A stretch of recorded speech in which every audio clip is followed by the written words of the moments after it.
Good morning, children. Today we'll continue from where we stopped in the last class. It's on page 94. Merchant of Venice, page 94. We were doing the scene where the Prince of Morocco comes and he is come to Belmont in order to make the choice of the caskets. There are 3 caskets, gold, silver and lead. And in the previous class, we saw him deciding which casket to choose. He was reading the inscription on the caskets and he is deciding which casket to choose. So we stopped on page 94, line 45, 46. One of these 3 contains her heavenly picture. Heavenly, so beautiful. That's why he calls her heavenly picture, divine. One of these 3 contains her heavenly picture. Is it like that lead contains her? Contains her means, is it possible that such a beautiful picture should be found in the casket made out of lead? In the casket of lead. Is it like that lead contains her? It were too gross. It is so low a thought. It is mean a thought. It is unworthy even to think that such a beautiful picture should be found in the lead casket. To think so base a thought, even to think that the picture of beautiful Portia should be in the lead casket is a very mean, low thought, an unworthy thought. To rib her cerecloth, the obscure grave. It were too gross to rib her cerecloth in the obscure grave. Cerecloth is the winding sheet or the sheet with which a dead body is covered. So even to put the winding cloth or the shroud which covers the body of a person, the dead body of a person, it is not worthy for Portia's shroud to be kept in the leaden casket. It was too gross to rib her cerecloth in the obscure grave. It would be a very mean thought even to think that the cloth which covers her body when she is dead should be put in the lead casket. The lead casket is not even worthy of her cerecloth. Cerecloth is the shroud. Obscure grave means in the dark grave. Or shall I think in silver she is immured? Should I believe or should I think that her picture is in the silver casket? Or shall I think in silver she is immured? Immured means locked up. Her picture is locked up in that casket. Being 10 times undervalued to tried gold. Gold is 10 times greater. The value of gold is 10 times greater than the value of silver. So how can her picture be in the silver casket? Being 10 times undervalued to tried gold. Oh, sinful thought. Even to think that the picture of Portia is in the silver casket, it is a sinful thought. It is a sin to think like that. Because gold is 10 times more valuable than silver. Never so rich a gem was set in worse than gold. Gem refers to Portia, such a beautiful picture. She is compared to a very rich, precious jewel, gem. So such a jewel, referring to the picture of Portia, will be placed only in the gold casket. Nothing less than gold is worthy of Portia.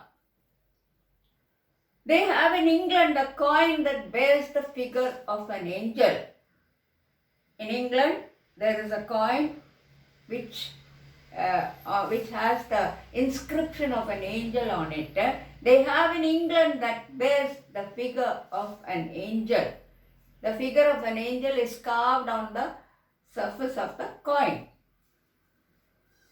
Stamped in gold. But that's insculpted upon. But that's only an engraving.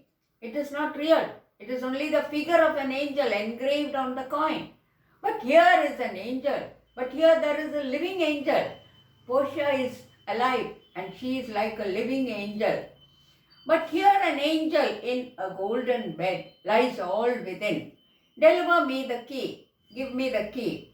Here do I choose. I am going to choose the gold casket and thrive as I may. I hope I will be successful.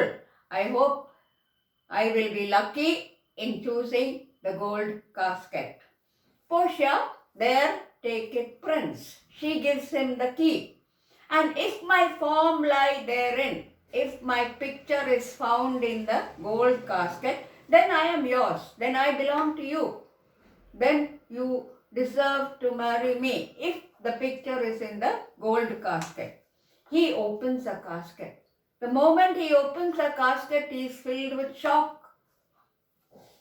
Oh hell, what have we here? He expected to see the picture of Portia, and what he sees is a skull. Oh hell, what have we here? He is disappointed, he is shocked, he is frustrated, and that is why the exclamation, oh hell, what do we have here? That is what is in the gold casket. A carrion death. A carrion death means a skull, within whose empty eye there is a written scroll. In the empty eye, in the socket, in the eye of the skull, there is a scroll of paper, and he takes out the paper and reads what is on that in the scroll. Within whose empty eye there is a written scroll. I'll read the writing. He reads, and this is what he reads. All that glitters is not gold. All that glisters is not gold. Everything which shines, everything which looks bright outwardly may not have real value. All that glitters is not gold. Often have you heard that told. You have heard of this many times, that something which appears outwardly good and glittering and shining may not be of real value. All that glitters is not gold. Often have you heard that told.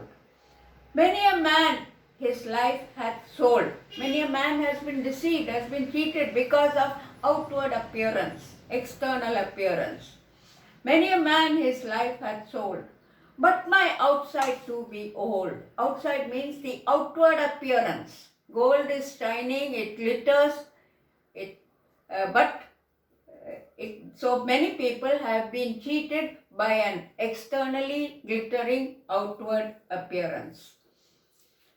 Gilded tombs do worms enfold. Even in gold-plated things you can find worms. Gilded tombs do worms enfold. Had you been as wise as bold, you said you were very brave, you were very bold, but you are not wise. Had you been as wise as bold, young in limbs, in judgment old.